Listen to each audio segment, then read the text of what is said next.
I want you to tell me your side. In your mind, in your heart, you're at work. You get this phone call. Let's start there. Okay, I was at work. I got a phone call maybe about 1:45, 2 o'clock or so. My daughter's like, Mom, you need to come home quick. There's a bunch of cops here. They got guns. They put guns on TJ. And I'm like, okay. I'm like, don't go outside. I'll be home. So I get here as fast as I can. When I pull up to the scene, it was way more than I imagined. Cop cars everywhere. And I'm like, oh my gosh, this is bigger than I thought. So as I'm walking to the thing, they had kind of blocked it off, and they was like, hold on, you can't go by. I was like, oh, that's my house that you guys are at. Like, what's going on? And they was like, well, there's a potential suspect that may have ran in the house. You can't go up there. And I'm like, well, my kids are in there. And they're like, well, they need to come out. And I'm like, well, they're not going to come out until I talk to them. I was like, can I at least go to the house? Nope, you can't go to the house. And I'm like, well, they're not going to come out. I said, I told both of them to stay in the house. I was like, so we need to make contact with them to try to get them out. I said, but I need y'all to promise me y'all will not hurt my son. Because they said, explained to me that they were looking for a particular gentleman. And I was like, well, I'm 100% sure this is not who you're looking for, my son. I was like, but when he comes out, I need y'all to guarantee me y'all will not hurt my son.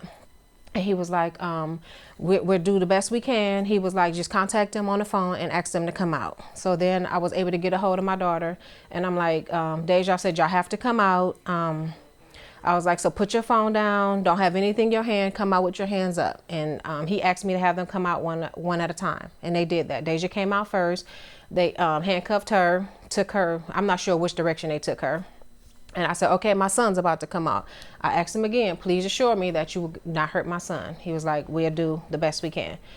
So then TJ walks out. We called him TJ for short. TJ comes out, they handcuff him, they take him away. And at this time, I'm like, okay, there's only the two of them in there. And are you sure there's no one else in there? I'm positive there's no one else in there. I mean, they don't really have people over here when we're not home anyway. I just was talking to my daughters, just the two of them. Well, an officer think that she saw the suspect run into the house. And I'm like, I don't think they're in there. I said, my kids are in there. I doubt if anyone else is in there, but okay. I mean, if it's protocol, you guys have to check the house, that's fine. So they had me sign a waiver to check the house and give the permission for me to check the house.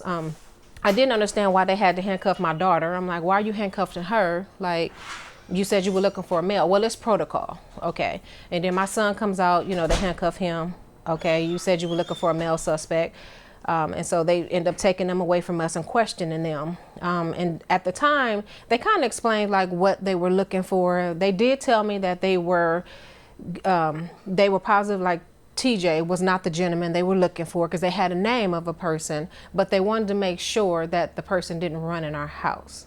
So I don't know if they were thinking it was someone else involved, but then they kept telling me, well, the gentleman had on a blue sweatshirt. My son had on a turquoise sweatshirt. I'm like, turquoise and blue are not really the same colors, but okay. And that's how they profiled him. And they said that the reason why all this was involved is because, well, I guess when they came up to him, they saw him outside. When they approached him, he took off running in the house. So it made them think that that was the gentleman. And I was like, well, he ran because one, he's scared. He's a young African-American male and the cops pulled their gun on him. He's scared. It's not because he's guilty. It's because he's scared. And they was like, well, he should have just stopped and put his hands up. I personally think that if he hadn't have came in the house, I don't think the situation would have played out like it did. How do you think the situation would have played out? My biggest fear when my daughter called me and I'm like, don't go outside, because I felt that if they would have rushed up in here, it probably would have been bad. Just because they assumed that the suspect had ran in here. They knew he had just shot at the cop 20 minutes prior to this. So they're all thinking he's already armed. If they're thinking he's a suspect, they're coming in here looking for a suspect.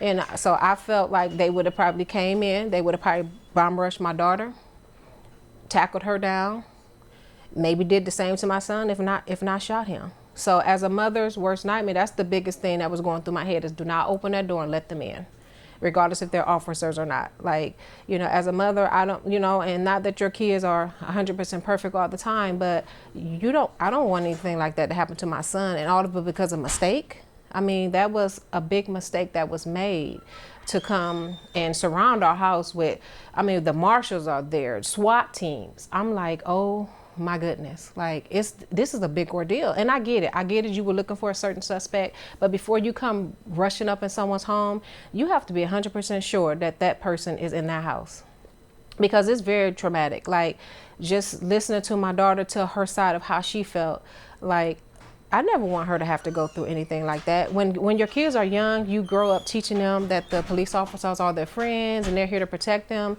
But now I have to tell my son a different story. And it's hard to have a son, an African-American son in his 20s. Now I have to tell him a different story. I don't want him to have to be scared of the police and have to run.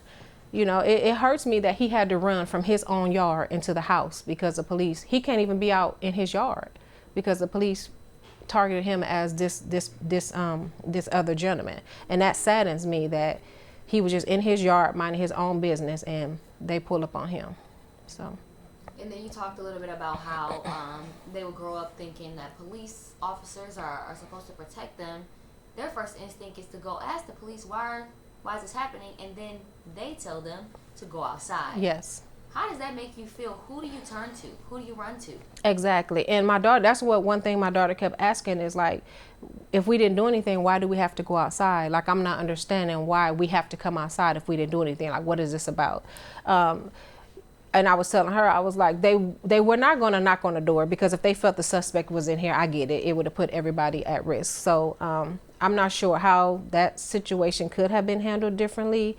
I just felt like it was blown maybe way out of proportion, and I guess I don't understand the law like they do, and why so many marshals and state police had to get involved. But before you really target someone, I mean, when you're looking for a suspect, you need to make 100% sure that that's the suspect that you're looking for, and not assume because someone's running away or whatever that's who you're looking for. I mean, it's not right. It's not right at all.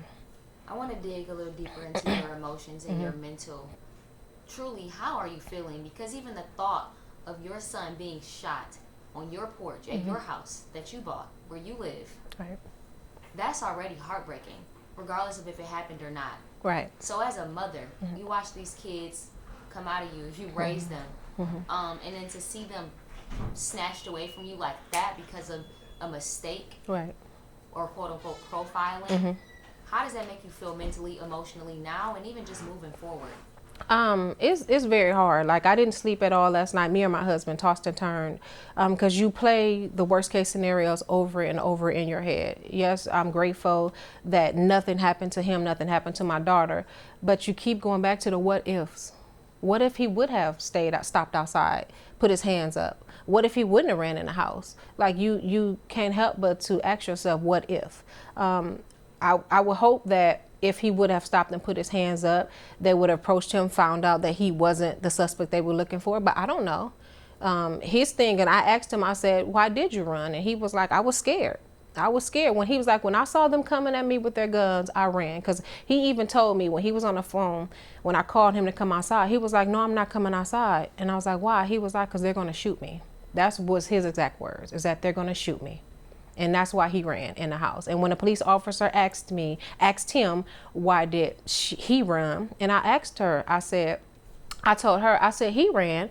I said, because on the news, I said, all you see is African-American males getting shot by the police. So in his defense, he was scared. It wasn't that he was guilty, but he was scared that he was going to get shot. And that was his exact words, is like, he's not coming outside because they're going to shoot me.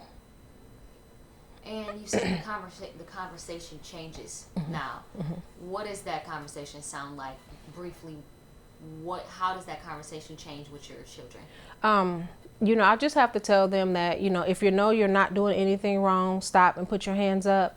I just have to continue to pray that if they are ever stopped by the police again or have a situation, I hope and pray we don't have another situation like this, that they stop and abide and still follow the rules. I mean, the rules are the rules, and I understand, there are rules to be followed, and I just have to keep telling them that, not all police officers are bad. There are good police officers out there. It is hard when it's all over the media, to try to persuade them differently, especially my son, to try to persuade him differently, like they are good officers. Not all officers are like that, but that's just, we are believers. We believe in God. So, we just have to pray about it and hope that, that we never have to deal with another situation like this. But we'll keep talking to them about it as long as we have to.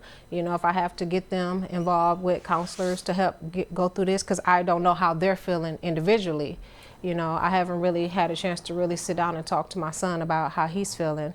But, if I need to, intervene and get him, help or whatever, then I will. But, I just want them to just understand that not all officers are bad. And, I'm glad this outcome, it was a good outcome and not a bad outcome. Moving forward, do you plan on any litigation towards the Peoria Police Department or anybody? No, I don't think so. I've talked to my husband about it, and I doubt if we pursue anything. I mean, we're not those type of people.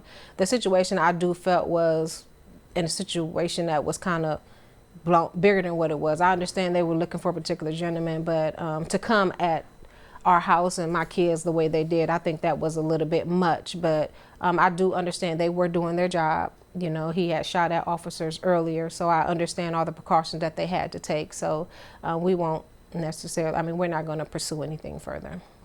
So are you saying that you don't think they were in the wrong for what they did? I don't, it's 50-50. I do think they were in the wrong for pulling their guns and having as many officers pulling their guns and pointing their guns at my children when they were coming out of the house. Yes. I do understand they had to take precautions because the particular gentleman had shot at the officers earlier. But I do think they were wrong for just assuming my son was the suspect when he ran. So I think that moving forward, they need to be 100% sure that they have the suspect and that it's a confirmed sighting and not just go by an assumption, because an assumption can turn out really bad.